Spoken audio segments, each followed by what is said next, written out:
नमस्कार दोस्तों, जय हिंद, सत श्री अकाल, गुड मॉर्निंग। बेटा आप लोग का एक बार फिर से स्वागत है कि अपने यूट्यूब चैनल में स्टडी सेंटर लखनऊ में हम लोग एक बार फिर से यूपी का इस समय बैच स्टार्ट हुआ है जो आपके 60,244 पदों की भर्ती आई है। उसके लिए उसके देखते हुए हम चैप्टर वाइज अभी मैथ के और रीजनिंग के और हिंदी के तीनों चीज़ के आपको सिलेबस का कंप्लीट कोर्स दिया जा रहा है जो आपको यूट्यूब पे फ्री में मिलेगा। केवल आपको कुछ नहीं करना है, यूट्यूब पे पढ़ना है। और जो भी बच्चे चैनल पर नए हैं प्लीज़ करके चैनल को सब्सक्राइब कर लें और लाइक कर दें, अपने दोस्तों के साथ शेयर कर दें कि देखो यहाँ पे आसान विधि, इससे आसान कहीं नहीं मिलेगा। ठीक है, तो चलिए आगे बढ़ते हैं हम लोग और क्वेश्चन शुरू करते हैं। क्वेश्चन शुरू करने से पहले बता दूं आपको कि आपको मैथ हम प्रोवाइड करेंगे, जो मैथ आपको डेली क्लासेज मिलेगी। रीजनिंग आपको मुकेश सर के द्वारा मिलेगी और हिंदी जीके ये दोनों जो है ये आपको सत्येंद्र सर कराएंगे। ठीक है, तो चलिए आगे चलते हैं और क्वेश्चन आपके सामने, ये परसेंटेज का क्वेश्चन है, देखिए ये आपके सामने स्क्रीन पे है। बोला गया है दो संख्याएं x और y हैं। x का 40% y के 60% के बराबर है। यदि x और y का औसत 225 है तो x और y के बीच कितना अंतर है। तो चलिए हम लोग शुरू करते हैं क्वेश्चन। देखिए कहा क्या है क्वेश्चन, दो संख्याएं हैं। कहोगे जी सर दो संख्याएं हैं। अब देखो दो संख्याएं दी है एक्स वाई, तो अब बताइए दो संख्याएं हैं एक्स वाई, अनुपात निकाल लीजिए। x का 40% y के 60% के बराबर, तो x का 40% 40 लिख दीजिए, y के 60% गुणे 60 लिख दीजिए के बराबर। यदि एक्स वाई का औसत 225 है तो यहाँ पे आप काटिए, जीरो से इधर जीरो कट जाएगा, 2 से 2 3 6, ये 2 दूना के 4, ये निकल के आया 2x का अनुपात 3y। ये रेशियो है निकल के, 2x और 3y का रेशियो निकल के आया। ये हम क्यों रेशियो निकाल रहे हैं आगे आपको देखिए क्वेश्चन के अनुसार पता चलेगा। यदि x और y का औसत 225 से, बेटा यहाँ पे औसत 225 दिया है, कितनी संख्याओं का, दो संख्याओं का, तो मीन्स कि दोनों संख्याओं को जोड़ के और 2 से भाग दिया गया होगा तब 225 आया होगा। जितनी संख्या है उतने से भाग दिया गया होगा। तो अब बताइए हमको योगफल जब इसका निकालेंगे x और y का, तो 225 में 2 का गुणा कर देंगे क्योंकि दो संख्या है, और 225 में 2 का गुणा करेंगे तो कितना आएगा, कहोगे सर 450। ये 450 क्या हो गई, दोनों संख्याओं का योगफल हो गया। तो यहाँ बताइए आप दोनों संख्याओं का योगफल कितना, x2 y3 दोनों को जोड़ोगे कितना होगा, x y दोनों का योगफल 5 हो जाएगा, 5 से भाग दे दो। तो यहाँ पे एक संख्या का मान निकल के आ जाएगा, एक का मान कितना निकल जाएगा, 5 9 45, कहोगे सर जी 90। एक संख्या का मान 90 निकल के आ गया। तो बताइए एक का मान 90 निकल के आ गया तो पुनः x और y के बीच कितना अंतर है। तो ये बताइए आप, अंतर यहीं से देख लीजिए, ये x 2 है, y 3 है, तो इनके बीच का अंतर कितना है, तो कहोगे सर जी एक का अंतर है। तो एक ही का मान तो ये 90 आया है, तो कहोगे हाँ सर एक ही का मान 90 आया है। तो अब ये बताइए आप हमें कि इस ऑप्शन में 90 किस में दिख रहा है। तो बोलोगे सर कि ऑप्शन में 90 आपका डी नंबर दिख रहा है, तो डी वाला ऑप्शन आपका सही होगा, डी वाला ऑप्शन आपका सही होगा। चलिए आगे चलते हैं अगले क्वेश्चन की तरफ। अगला क्वेश्चन देखिए आपकी स्क्रीन पर ये है।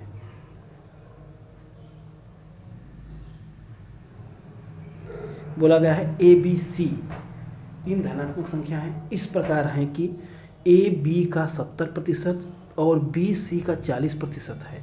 यदि तीनों संख्याओं का योगफल 336 है तो बी और सी के योगफल का 15% ज्ञात कीजिए। अब जैसे ही तीन वर्ड शब्द दे दिया तो बच्चे क्या करते हैं, यहाँ पे उलझ जाते हैं। ए बी का इतना दे दिया, फिर बी का सी से दे दिया है, तो अब वो क्या करते हैं, बैठा नहीं पाते हैं कि कैसे करना है इसको। तो देखिए इसको आसान तरीके में हम पहले इसको क्या करेंगे, रेशियो में कन्वर्ट करेंगे। और रेशियो में जब कन्वर्ट कर लेंगे तो आपको बताएंगे कि रेशियो कैसे सेम होना चाहिए हर जगह। अगर मान लीजिए मेरा मान यहाँ पे मैं, मेरे पॉकेट में 2500 रुपया है, तो मैं कहीं भी जाऊँगा उस पॉकेट को चेक करोगे तो 2500 रुपया होना चाहिए, नहीं कि लखनऊ जाने पर चेंज हो जाएगा, या फिर यहाँ पे नोएडा चले जाएंगे तो अलग हो जाएगा, इलाहाबाद चले जाएंगे तो अलग हो जाएगा, क्योंकि पॉकेट में उतना ही रुपया रहना चाहिए। ठीक, तो उसी अनुसार होगा ये। देखिए क्या बोला गया है, ए बी सी के, अब ये क्वेश्चन आपका ये कह दिया है। अब क्वेश्चन के अनुसार देखिए हम लोग करते हैं, क्या कहा, ए बी सी तीन धनात्मक संख्याएं इस प्रकार है। जल्दी जल्दी करके कमेंट करते रहिए, बताइए किसका कितना आ रहा है। कह रहा है ए बी का 70%, ए बी का 70%, तो आप यहाँ पे लीजिए ए बी का 70% ए लीजिए, अनुपात बी लीजिए। ठीक है जी, कह रहा है ए बी का 70% है, किसका 70% है, बी का, तो 20 होगा, तो ए कितना होगा, तो कहोगे 70 होगा, 70% का है। तो इन दोनों का रेशियो काट लीजिए, कितना आ रहा है, ए बी का अनुपात 7 आ रहा है और 10 आ रहा है। फिर कह रहा है और बी सी का 40% है। तो अब इधर लिखिए बी और सी का, यहाँ पे आ जाइए बी सी का 40%, तो सी आपका 100 होगा, तो बी कितना होगा? तो कहोगे सर 40 होगा, 40 होगा ना। 1 0 से 1 0 काटिए, 2 दूना के 4, 2 5 का 10, तो रेशियो क्या निकल के आया? 2:5। अब देखिए यहाँ पे यही बच्चा मिस्टेक करता है क्या? अब देखिए यही नहीं कर पाता है। तो ये बताइए आप इस वाले में, पहले वाले में यहाँ पे, अब देखिए बी की वैल्यू कितनी है? 10, और यहाँ पे बी की वैल्यू कितनी आ गई? तो कहोगे सर 2। बी की वैल्यू कितनी आ गई? 2। तो ये कैसे हो सकता है? यहाँ 10 है, यहाँ 2 है, ये तो पॉसिबल है ही नहीं। तो पॉसिबल बनाने के लिए बताइए हम बी को सेकेंड वाले में 10 बनाने के लिए क्या करेंगे? तो बोलोगे सर 10 बनाने के लिए इसमें 5 का गुणा करेंगे इस पूरे अनुपात में, तभी जाके ये 10 होगा। तो कहोगे जी। तो अब चलिए 5 का, अगर देखिए यहाँ ए बी का मान इतना है और यहाँ हम बी और सी में 5 का गुणा करेंगे, तो देखिए अब क्या निकल के आएगा? 20, अब 5 25 25। तो अब देखिए आप हमें ए का मान निकल के आ गया, ए का मान, A ratio B ratio C, A ratio B ratio C का मान आ गया 7 रेशियो 10 रेशियो 25। ये निकल के आ गया। बोलोगे हाँ सर तीनों का निकल के आ गया हमको। अब बोला गया है तीनों संख्याओं का योगफल 336 है। योगफल, यहाँ बोला क्या है? योगफल। तो योगफल का मतलब क्या होता है कि योगफल का मतलब होता है जोड़। तो तीनों को जोड़ दीजिए, 15 10 25, अब 25 और 7, तब बोलोगे सर 42। कितना निकल के आया योगफल इन तीनों का? तो बोलोगे सर 42 निकल गया। अब इसी 42 का मान कितना दिया है? कहोगे 336। इसी 42 का मान 336 दिया है। अगर 342 का मान 36 दिया है तो आप हमें बताइए कि एक का मान कितना आएगा? तो कहोगे सर 342 का मान यदि 36 दिया है तो एक का मान जो निकल के आएगा आपका, एक का मान निकल के आएगा 336/42। तो हमसे पूछा है क्वेश्चन में कि B प्लस सी का 15% कितना होगा? का 15%, कितना? 15%, का 15% पूछा है। तो आपको हमने दिखाया था कि ए बी सी का मान आया था 7 10 25, ये आया था रेशियो। ए बी सी का मान, तो यहाँ पे बी और सी मिलके कितना हो रहे हैं दोनों? तो कहोगे सर जी बी और सी मिलके तो 35 हो गए। तो यहाँ आपसे 35 का मान पूछा है, पहले 35 निकालिए, कितना आएगा 35, फिर उसका 15% निकालना है। तो एक ही साथ सब कर दीजिए। तो क्योंकि 336 गुणे 35 बटा के 42, ये करेंगे तो जी सर। तो चलिए 5 से काटिए या 7 से काटिए, 7 6 42, 7 5 35, 5 बार कटा, आई बात समझ में? 7 5 35। फिर उसके बाद देखिए 7 5 35 हुआ। फिर उसके बाद आप देखिए 6 बच गया, 6 से काटिए, 6 के एम 6, 6 5 30, 6 5 का 30, बचा कितना? 3, 36, 6 6 का 36। 56 में 5 का गुणा करेंगे तो बी प्लस सी का मान निकल के आ जाएगा आपका। 56 में 5 का गुणा करेंगे तो 5 6 के 30 को 0 हासिल 3, अब 5 25 25 और 3 28, 280। तो इसका 15% पूछा है, तो इसका 15% हम निकाल लीजिए, 280 गुणे 15 बटा के 100। दिख रहा है? 1 0 से 1 0 काट दीजिए आप, 1 0 से 1 0 हमने काट दिया। कहोगे जी सर 1 0 से 1 0 हमने काट दिया, 1 0 से 1 0 कट गया। अब देखिए 5 से काटिए तो 5 3 का 15, 5 दूना के 10, 5 दूना के 10। अब 2 से काटिए, 2 से इसको 14 बार में, अब 14 में 3 का गुणा करिए तो कितना निकल के आएगा? 14 3 का 42, 14 3 का 42। तो बी और सी के 15% का मान जो होगा वो आपका कितना निकल के आएगा? 42। तो देखिए आपके ऑप्शन में 42 कहाँ पे है, किस ऑप्शन में है? तो बोलोगे सर 42 है जो हमारे ऑप्शन नंबर सी में दिख रहा है। तो इसका आंसर सी सही हो जाएगा। आई बात समझ में कैसे इसको करना है? ठीक है, चलिए अगले क्वेश्चन पे चलते हैं।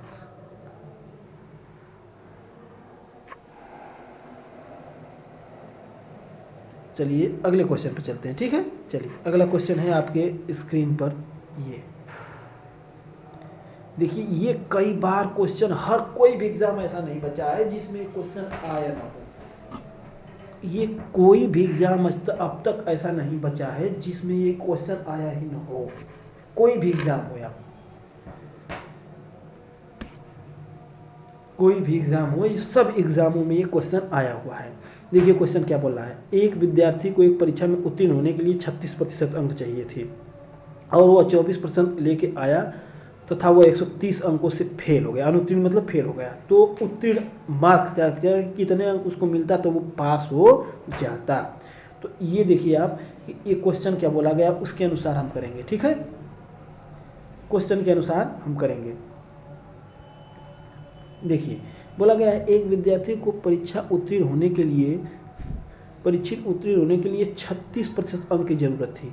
तो आप ये बताइए 36% की, तो बताइए हमें पेपर में कुल कितने परसेंट का क्वेश्चन होता है। तो कहोगे सर जी कुल जो होता है ये 100% का पेपर होता है। कहीं भी एग्जाम होता है ये कुल 100% का होता है कुल, मतलब कि पूर्णांक हमारा जो है ये 100% होता है, ठीक है। 100% होता है। तो अब ये बताइए कि 36% अंक की जरूरत थी, 24% अंक लेके आया और 36 अंक से फेल हो गया। पास होने के लिए उसको 36% अंक चाहिए था ना, लेकिन वो लेकर आया कितना 24%। फेल कितने से हुआ 130 अंक से। तो आप एक बात बताइए आप हमें कि ये 36% पास है तो दूसरा हमें पास होने के लिए 24% अंक लेते आता और जो फेल अंक था वो भी पा जाता तो वो पास हो जाता ना। तो बोलते हैं हाँ सर। तो बताइए आप हमें कि अगर 24% लेके आया फेल हुआ, अगर इसको हम दे देते 130 अंक तो ये फेल होता। कहते नहीं सर नहीं फेल होता। तो बताओ अगर ये नहीं फेल होता तो ये पास हो जाता, तो ये भी पास और 36% भी पास, ये दूसरे में एक दूसरे के बराबर है। बोलोगे हाँ। तो अब 36% 24% प्लस 130, अब परसेंट को परसेंट की तरफ लेके आएंगे, छोटा को बड़े की तरफ लेके आएंगे तो 36 लेके आएंगे, छोटा को बड़े की तरफ लेके आएंगे तो 36 माइनस 24% बराबर 130। ये होगा। कहोगे हाँ सर। तो बताइए 12% की वैल्यू कितना है 130। 12% की वैल्यू 130 है। तो बताइए आप, हमें कह रहा है कि पास होने के लिए कितने प्रतिशत अंक की जरूरत थी। तो पास होने के लिए 36% चाहिए था ना। तो कहोगे हाँ। तो बस 36% का मान निकाल दीजिए, 130 बटा के 12 अगुणे 36, 12 त्याई का 36 और 13 त्याई 39, मतलब 390 अंक उसको चाहिए तो पास होने के लिए। अगर 390 अंक वो लेकर आता तो वो पेपर पास कर जाता। आई बात समझ में। 390 अंक अगर लेकर आता तो वो पेपर को पास कर जाता, ठीक है। तो इसको पूरा पूर्णांक कितना चाहिए था, तो 390 अंक इसको चाहिए था पास होने के लिए। तो टोटल पूर्णांक चाहिए था 390। एक वो मेथड हमने कहा ये पूर्णांक 390 अंक का था। अब एक पासिंग अंक था। अब एक ये मेथड था। अब दूसरा मेथड समझिए। दूसरा मेथड क्या है कि देखिए जब कभी भी पास फेल चुनाव में आ गया, चुनाव का पेपर या पास फेल का आया, तो जितने भी आपको क्वेश्चन में परसेंटेज दिख रहे हैं एक दूसरे से घट जाएंगे। तो 36% से 24% घटा दीजिए तो बोलोगे 12%। अब ये जो 12% की वैल्यू आती है, अगर एक ही अंक दिया है, बाई द वे 2 अंक दिया होता है तो दोनों अंक आपस में जुड़ जाते हैं और दोनों परसेंटेज आपस में घट जाते हैं। लेकिन एक ही अंक दिया है तो एक का इसका मान इतना हो जाएगा, तो 1% का मान 12 हो जाएगा। तो टोटल पास होने के लिए चाहिए थे कितने 36% अंक, तो गुणे 36 कर दीजिए। 12 3 36, 13 में 3 का गुणा करिए 39, 390 अंक। देखिए इससे भी 390 आ रहा है। ये आसान आपको है, बस के लॉजिक से समझ के करना है। आई बात समझ में। चलिए आगे चलते हैं। अगला क्वेश्चन आपकी स्क्रीन पर ये है।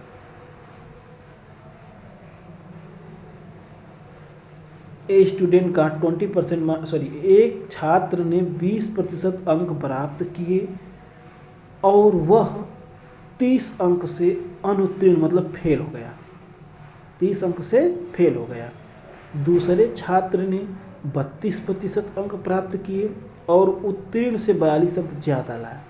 तो उत्तीर्ण होने के लिए कितने अंक की जरूरत थी। देखिए वही क्वेश्चन आ गया, हमने कहा 2 बार अंक 2 बार एक परीक्षा वाला जब आ जाएगा, ऐसा क्वेश्चन कभी भी आए तो आपको करना क्या है, दोनों प्रतिशत कहाँ कहाँ दिख रहा है, कहोगे सर जी प्रतिशत एक ये है एक ये है प्रतिशत, दोनों का अंतर निकाल लीजिए। तो देखिए ओरली करिए, 32 और 12 का अंतर कितना है, 32 और 20 का अंतर कहोगे 12%,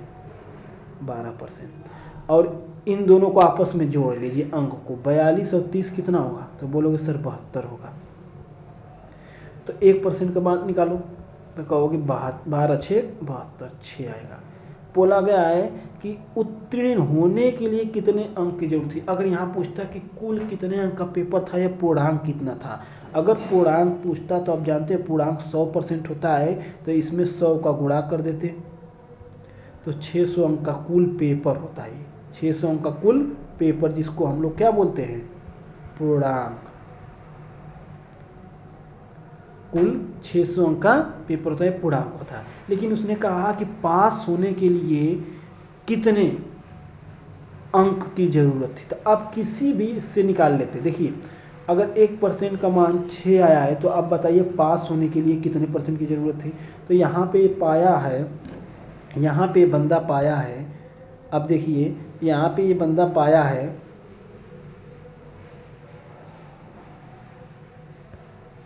यहाँ पे बंदा पाया है 20% क्वेश्चन में, और 30 अंक से फेल हो गया। अगर 20% का मान हम निकाल ले और 30 अंक उसको दे दे तो पास अंक पता चल जाएगा। कहोगे हाँ सर, 1% का मान ये 6 आया है, तो 20% का मान 20 गुणे 6 कर दीजिए। कहोगे हाँ गुरुजी ये तो आपने बहुत अच्छा बताया। अब बताइए 30 अंक से फेल होता रहता है, 30 जोड़ दीजिए, तो टोटल उसको पास होने के लिए 150 अंक चाहिए थे। पूछता कुल कितने अंक का पेपर था, तो बताते 600 अंक का, पास होने के लिए 150 अंक उसको चाहिए। आई बात समझ में। अब इससे अच्छा लॉजिक आपको नहीं मिल पाएगा। चलिए आगे चलते हैं अगला क्वेश्चन पे। अगला क्वेश्चन आपकी स्क्रीन पर ये है, देखिए ए बी से 25% अधिक है और बी सी से 40% कम है। यदि सी डी से 20% अधिक है तो ए डी से कितना प्रतिशत कम है। ए डी से कितना प्रतिशत कम है, तो आप इसको तुरंत लगाइए। तो देखिए तुरंत लगाने के लिए फिर हम वही मेथड लगाएंगे, आप लोग लगा के इसका आंसर बताइए। अब देखिए हमने आपको बताया है, कहा ए बी से 25% अधिक है, तो मतलब ए बी से 25% अधिक है, तो ये 125 होगा और ये 100 होगा। जब इसको काटोगे आप तो 25 से 25 5 125, और ये हो जाएगा 25 चौका 100। बोलोगे इनका अनुपात 5:4 आ गया ए बी का। फिर बोला है बी सी से 40% कम है। अब ये है बी, यहाँ पे ये है सी, बी सी से, तो सी 100 होगा, तो बी 40 कम होगा तो कितना होगा, कहोगे 60 होगा 40% कम ही तो है। तो कहोगे हाँ, ये 0 से 0 काटिए, ये 2 से काटिए, 2 3 6, ये 2 5 10। बी सी का अनुपात कितना आ गया, बी सी का अनुपात आ गया है आपका कितना, 3:5। अब बोला गया है, बस ये पूछा नहीं और आगे, यदि सी डी से 20% अधिक है। अब तीसरा अनुपात देखिए, सी डी से 20% अधिक है तो डी 100 होगा, तो सी कितना होगा, तो कहोगे सर सी होगा आपका कितना 120। ये होगा 0 से 0 काटिए, 2 6 के 12, 2 5 10। अब देखिए ए बी का अनुपात जो आपको निकल के आया, वो ए बी का अनुपात आपका आया कि ए और बी का रेशियो ये है 5:4, बी और सी का रेशियो आपको निकल आया 3:5, और सी डी का रेशियो निकल के आया 6:5। इतना बात समझ में आई। तो आप ये बताइए आप हमें कि कहाँ कहाँ कौन कॉमन मिल रहा है। तो बोलोगे गुरुजी कॉमन में देखिए, इधर से अगर बी का मान इसमें 4 है, इसमें 3 है, तो ये कैसे हो सकता है कि उसमें 4 इसमें 3 है। तो जब इस मान को हम बराबर करेंगे तो बताइए ऐसी कौन सी संख्या है जो दोनों के पहाड़ा में आती है, तो कहोगे 12। तो 12 बनाने के लिए इसमें 3 का गुणा करेंगे और इसमें 4 का गुणा करेंगे कहोगे हाँ। तो जब जो गुणा करेंगे हम, तो देखिए क्या निकल के आएगा, ए आपका निकल के आ जाएगा चलिए अगले पेज पे चलते हैं इसको सॉल्व करने के लिए। ए बी का 5 4, बी सी का 3 5 6 5। तो इसको हम लोग जब लेके चलेंगे,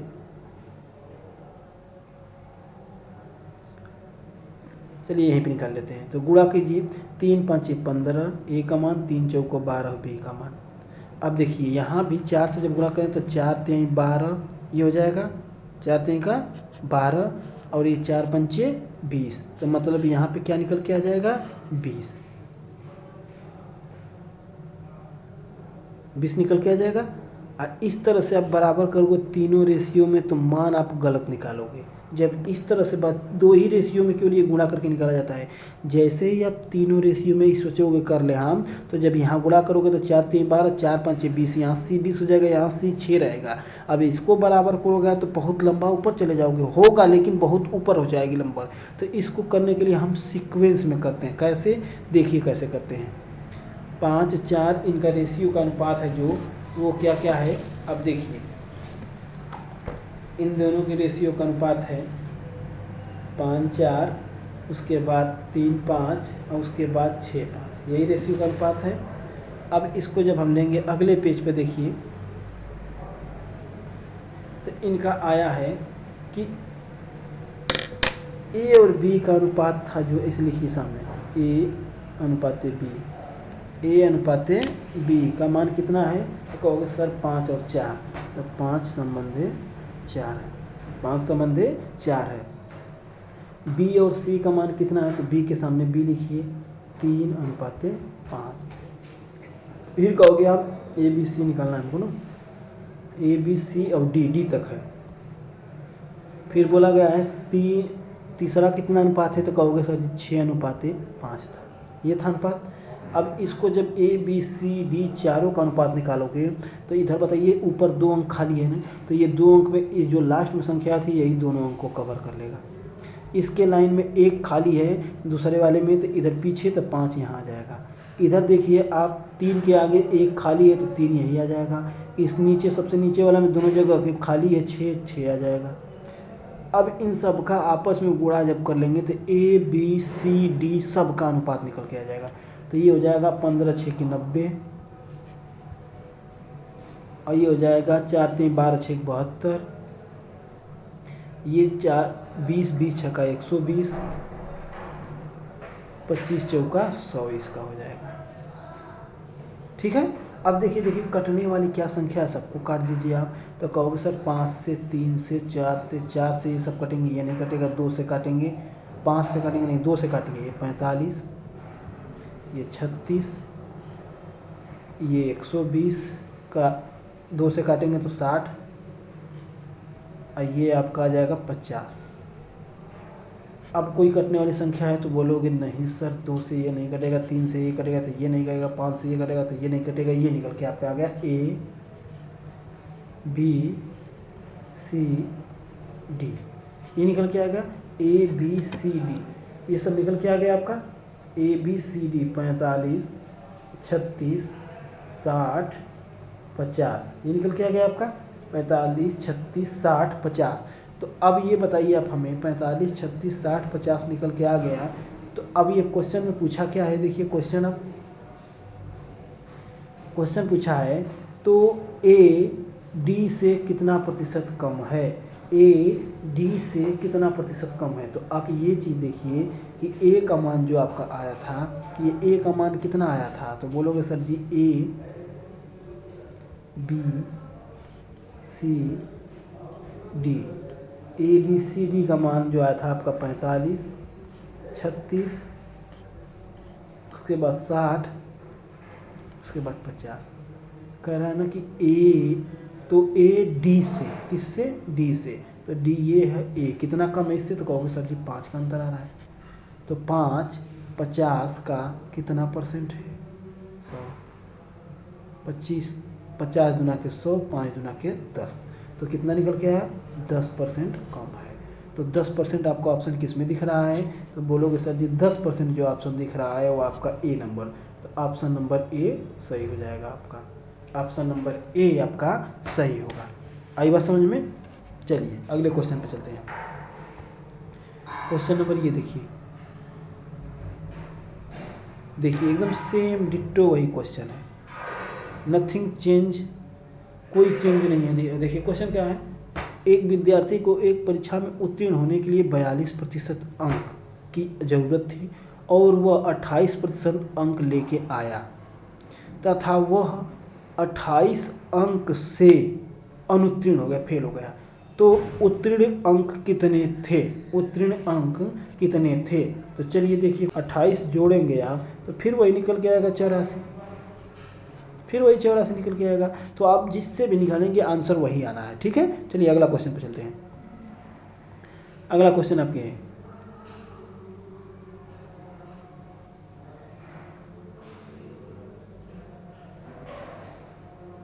वही क्वेश्चन सेम है।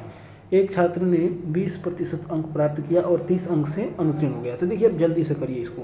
एक छात्र ने 20% अंक प्राप्त किया और 30 अंक से अनुत्तीर्ण हो गया, दूसरे छात्र ने 32% अंक प्राप्त किया और उत्तीर्ण होने से 42 अंक ज़्यादा लाया। तो उत्तीर्ण होने के लिए कितने अंक की जरूरत है, हर जगह उत्तीर्ण होने के लिए पूछा है क्वेश्चन में। अब पूर्णांक नहीं पूछा, पूर्णांक पूछा तो 100 के लास्ट में गुणा करते हैं। परसेंटेज करिए, देखिए अब यहाँ पे देखिए 20%, 32%, दोनों का अंतर, तो बोलोगे यहीं से तुरंत निकाल लेना दोनों का अंतर, तो दोनों का अंतर कहोगे सर जी 12% हुआ। फिर 30 अंक ये और उसके बाद 42 अंक, 30-42 कितना होगा, तो कहोगे सर जी 72 अंक। तो 12 का मान 72, तो 1 का मान कहोगे सर जी 6 निकल गया, 1% का मान 6 निकल के आ गया। तो बोला गया है तो उत्तीर्ण होने के लिए, तो बताइए 20% अंक ला रहा था और 30 अंक से फेल हो गया, तो 1% का मान 6, तो 20% का मान कितना होगा, तो बोलोगे आप सर जी 20 और गुणे 6, अब प्लस कर देंगे, 30 से फेल हो रहा था 30 जोड़ दीजिए, तो 20 छक्का 120 और प्लस 30, टोटल उसको पास होने के लिए 150 अंक की जरूरत थी। टोटल उसको पास होने के लिए 150 अंक की जरूरत थी। कुछ नहीं इसके क्वेश्चन में, ठीक है, आप जल्दी से कर लोगे। चलिए आगे क्वेश्चन करते हैं। देखिए ये बहुत अच्छा क्वेश्चन है, एक अच्छा क्वेश्चन है, एक ये क्वेश्चन आपको आता है, ये भी क्वेश्चन आपको आता है परसेंटेज से, समझ में आया। तो चलिए क्वेश्चन को पढ़िए। देखिए एक घोल में 18% नमक है, एक घोल में 18% नमक है, इनमें से 25 किग्रा पानी उड़ा दिया, अब उसमें नमक की मात्रा 24% रह जाती है, तो प्रारंभ में कितना मिश्रण था। शुरुआत में मिश्रण के बारे में पूछ रहा है कि पहले मिश्रण कितना था जब ऊपर में घोल मिला दिया। तो चलिए एक घोल में 18% नमक था, तो क्या क्या है घोल में, क्या क्या होता है, तो कहोगे सर जी आप नमक, साल्ट और वाटर, ये दो होता है ना, कहोगे जी। तो 18% नमक है, 18% को भिन्न में बनाइए तो करोगे सर जी 18/100 होगा। जब काटोगे इसको आप तो 9/41 हो जाएगा, होगा, कहोगे हाँ। तो अब ये बताइए पूरा घोल था आपका, पूरा घोल था 9/50, सॉरी 9/50, पूरा घोल था आपका कितना, तो बोलोगे सर कि घोल था हमारा जो 50 था। तो बताइए घोल पूरा 50 था तो 9 उसमें साल्ट हो गया, क्या आ गया, नमक कितना था 9, तो 50 में 9 नमक था, तो 41 बचा जो क्या था, पानी था, 41 ये पानी था, ठीक है, 41 पानी था। आई बात समझ में, कहोगे जी सर एकदम समझ में आ गया। फिर आगे बोला है कि 41 पानी था, 41 पानी था,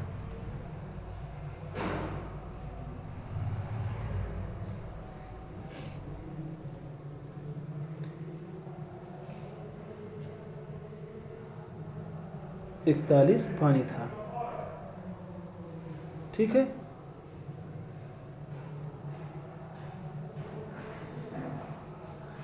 तो अब यहाँ से निकल के आएगा तो इसको रफ कर देते हैं, आगे लगाने के लिए सही रहेगा।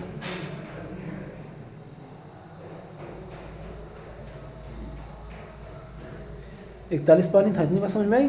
अब चलिए आगे चलते हैं। देखिए अब उसमें नमक की मात्रा यदि इसमें से 25 किग्रा पानी उड़ा दिया गया, 25 किग्रा को पानी को हमने क्या कर दिया, उड़ा दिया। किसको हमने छुआ, पानी को हमने उड़ा दिया। तो बताइए न उसमें नमक की मात्रा 24% हम रह जाती है। तो नमक की मात्रा अब कितनी रह जाती है, तो बोलोगे 24%। तो 24% में अब 24% लाइए, 24% को बदलिए भिन्न में, तो बोलोगे सर ये होगा। कैंसिल आउट कीजिए, 4 छक्के 24, 4 से इसको 25 बार में। तो मतलब कि अब जो था 25 टोटल घोल बचा था, आई बस में 24% रह गया। तो मीन्स कि 25 था जिसमें से 6 आपका नमक, 24% रह गया, तो 6 नमक, तो बचा कितना? तो कहोगे सर जी आप 19 वाटर रह गया। आई बात समझ में? तो प्रारंभ में कह रहा है कितना मिश्रण था, इसको शुरुआत में मिश्रण के बारे में पूछ रहा है। तो बताइए आप हमें कि हमने टच किसको किया है इसमें क्वेश्चन में? तो बोलोगे सर हमने पानी को छुआ है, पानी को हमने छेड़ा है। पानी की 25 की ग्राम उड़ रहा है, मतलब पानी को नहीं, हमने नमक को छेड़ा है। तो नमक को छेड़ा है, तो ये बताइए आप हमें कि जब नमक को आपने छेड़ा है तो आप यहाँ पे नमक की मात्रा को जब हमने नहीं छेड़ा है, हमने पानी को उड़ा दिया है 25 की ग्राम, तो बताइए आप हमें नमक तो वैसे ही रहना चाहिए ना, लेकिन नमक इसमें 9 है, इसमें 6 है, दोनों अलग अलग हो गया है। तो कहोगे हाँ सर जी 9 और 6 हो गया है। तो आप क्या करोगे, दोनों की मात्रा को सेम करने के लिए बताओ, 9 के पहाड़ा में जो संख्या आती है वही, तो इसमें कहोगे 2 का गुणा करेंगे, इसमें 3 का गुणा करेंगे। तो नया जो निकल के आएगा साल्ट और वाटर का रेशियो, वो आपका हो जाएगा नया क्या, वही रेशियो 9 दूनी 18, ये 18 है,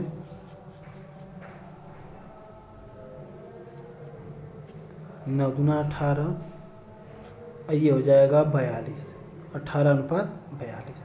दूसरा रेशियो आ जा रहा है 18 क्षेत्रीय 18, और ये हो गया आपका कितना 57।